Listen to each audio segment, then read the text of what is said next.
নমস্কার, কৃষ্ণ টক্স বাংলা চ্যানেলে আপনাদের স্বাগত।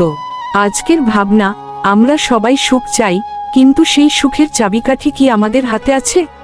শ্রীমদ্ভগবদ্গীতার পঞ্চম অধ্যায়ের 22 নম্বর শ্লোক অনুসারে, যে হি সংস্পর্শ যা ভোগা দুঃখ জনএবতে, ইন্দ্রিয়ভোগ থেকে যে সুখ আসে তা দুঃখের কারণ। এই সুখ ক্ষণস্থায়ী।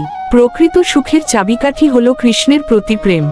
ভগবানে আসক্ত হলে জাগতিক সুখ দুঃখ আমাদের প্রভাবিত করতে পারে না। আমাদের চ্যানেলে নিয়মিত আধ্যাত্মিক বিষয়ে পূর্ণাঙ্গ আলোচনা প্রকাশিত হয়।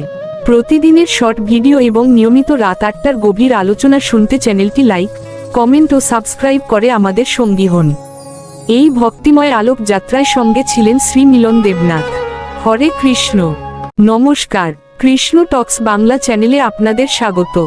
আজকের ভাবনা, আমরা সবাই সুখ চাই, কিন্তু সেই সুখের চাবিকাঠি কি আমাদের হাতে আছে?